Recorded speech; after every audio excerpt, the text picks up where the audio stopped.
নমস্কার বন্ধুরা, শীতের সবজি মূলো আমরা অনেকেই খেয়ে থাকি। আর এই মূলো যখন আমরা বাজার থেকে কিনে নিয়ে আসি, মূলোর ওপর যে শাকটা থাকে অনেকেই আমরা খাই না বলে কিন্তু ফেলে দিই।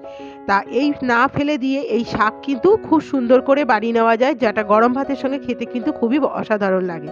তা চলুন আমি এই মূলো শাক কী করে বানিয়েছি দেখে নেওয়া যাক। এখানে আমি কিছু মূলো শাক নিয়েছি। আমি ঘরে মূলো ব্যবহার করেছিলাম, তার যে শাকগুলো ছিল সেগুলো না ফেলে দিয়ে আমি রেখে দিয়েছি। তা চলুন আমি কি করে কাটছি মূলো শাকটা দেখে নেওয়া যাক। আমি একটা বটি নিয়ে নিয়েছি। বটিতে নিয়ে দেখুন ডাঁটা থেকে শাকগুলোকে এইভাবে ছাড়িয়ে ছাড়িয়ে আমি আলাদা করে নিচ্ছি। আপনারা চাইলে এটা বটি দিয়ে বা ছুরি দিয়ে যেরকম সুবিধা অনুযায়ী আপনারা কেটে নিতে পারেন। এইভাবে শাকটাকে আমি আলাদা করে ছাড়িয়ে নিচ্ছি।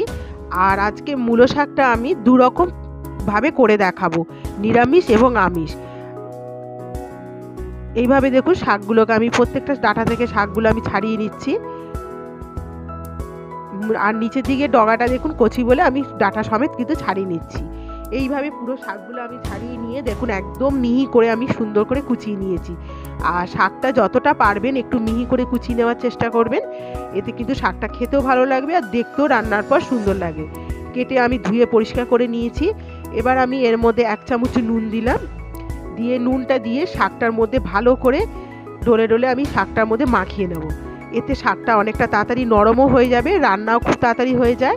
আর শাকের যে একটা কষ্টা ভাব থাকে নুনটা দিয়ে মাখিয়ে রাখলে সেটা কিন্তু বেরিয়ে যায়।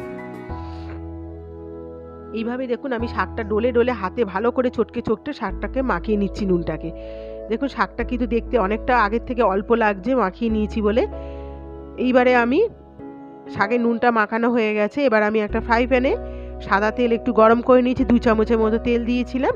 এবারে এখানে এই তেলটা গরম হয়ে যাওয়ার পর এখানে আমি 3টে শুকনো লঙ্কা দিলাম, সামান্য একটু কালো জিরে দিলাম। দিয়ে এর থেকে যখন সুন্দর একটা ভাজা গন্ধ বেরোবে তখন আমি বড় চামচের 1 চামচ আমি নারকেল কোড়া দিলাম। এই নারকেল কোড়াটা দিয়ে আর তার মধ্যে 1/2 চামচ একটু হলুদ আর একটু নুন দিলাম আর 3টে মতো কাঁচা লঙ্কা চিড়ে দিলাম। এবার নারকেলটাকে গ্যাসের ফ্লেমটাকে মিডিয়ামে রেখে নারকেলটাকে একটু হালকা ভাজা করে নেব। নারকেলটা আমার ভাজা হয়ে গেছে। ওখান থেকে আমি অর্ধেকটা শাক দিয়ে দিলাম। দিয়ে এটাকে আমি একসঙ্গে নাড়াচাড়া করে মিশিয়ে নেব। আর এখানে আমি একটুখানি আদা কুচি দিলাম। আর নিরামিষ শাকের মধ্যে বা মূলো শাকের মধ্যে একটু আদা কুচি দিলে কিন্তু এর ফ্লেভারটা খুব ভালো আসে। আর নিরামিষ যেহেতু শাক আমি 1 চামচের মতো চিনি দিলাম। দিয়ে ভালো করে মিশিয়ে নিয়ে ঢাকা দিয়ে মিনিট 5-6 মতো এটা আমি ভাজা করে নেব। এইভাবে নারকেল দিয়ে শাক ভাজা খেয়ে দেখবেন। আপনারা তো অনেক সময় রসুন দিয়ে খেয়ে দেখেছেন, তবে আমি একবার বলবো নারকেল দিয়ে এইভাবে শাক ভাজা করে খেয়ে দেখবেন। এটা খেতে কিন্তু সত্যি খুবই অসাধারণ লাগে, গরম ভাতের সঙ্গে তো তুলনা নেই। আমার শাকটা ভাজা হয়ে গেছে। এবার আমি আমিষ যে শাকটা করব সেই শাকটা করে নিচ্ছি। এখানে ফ্রাই প্যানে তেল গরম করে নিয়েছি, 2টো শুকনো লঙ্কা একটু কালো জিরে দিলাম আর 3-4টে মতো রসুন কুচি দিলাম আর 2টো কাঁচা লঙ্কা কুচি দিয়েছি। দিয়ে এটা থেকে যখন সুন্দর একটা হালকা ভাজা গন্ধ বেরোবে, কাঁচা গন্ধটা চলে গিয়ে তখন আমি 1 মুঠো এখানে আমি মটর ডাল দিলাম।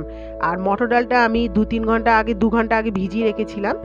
এবার মটর ডালটা দিয়ে হালকা ভাজা হয়ে যাওয়ার পর এখানে আমি একটুখানি নুন আর হলুদ দিলাম। নুনটা অবশ্য একটু কম দেবেন, কারণ শাকের মধ্যে নুন মাখানো ছিল। এটা ভাজা হয়ে যাওয়ার পর বাকি শাকটা আমি দিয়ে দিলাম। দিয়ে ভালো করে এর সাথে মিশিয়ে নিচ্ছি। এই রসুন দিয়েও কিন্তু এই শাকটা খেতে ভালো লাগে, তবে ডালটা যদি আপনারা কেউ পছন্দ না করেন তা ডালটাও কিন্তু অ্যাভয়েড করতে পারেন। আর যদি কেউ পেঁয়াজ পছন্দ করেন তাহলে পেঁয়াজও দিতে পারেন এখানে। এবার আমি এখানে 1 চামচ চিনি দিলাম। দিয়ে শাকটাকে এবার ভালো করে নাড়াচাড়া করে মিশিয়ে নিয়ে ঢাকা দিয়ে মিনিট 5-6 মতো এটা আমি রান্না করে নেব। মিনিট 5-6 পর ঢাকা তুলেছি। এবার দেখুন এর মধ্যে আমি আরও একটু আদা কুচি দিলাম। দিয়ে নাড়াচাড়া করে শাকটাকে আমি হালকা করে গ্যাসের ফ্লেমটা রেখে দিয়ে ভাজা ভাজা মতন করে নেব। শাক যত সুন্দর ভাজা ভাজা হবে খেতে কিন্তু তত ভালো লাগবে। আশা করি আমার এই রেসিপিটি আপনাদের ভালো লেগেছে। আপনারাও বাড়িতে এইভাবে শাক বানিয়ে খেয়ে দেখবেন, খুবই অসাধারণ লাগে গরম ভাতের সঙ্গে। কেমন লাগলো কমেন্টের মাধ্যমে কিন্তু আমায় জানাতে ভুলবেন না। আজকে এই পর্যন্ত, কালকে আবার নতুন কোনো রেসিপি নিয়ে আপনাদের সামনে হাজির হব। ধন্যবাদ।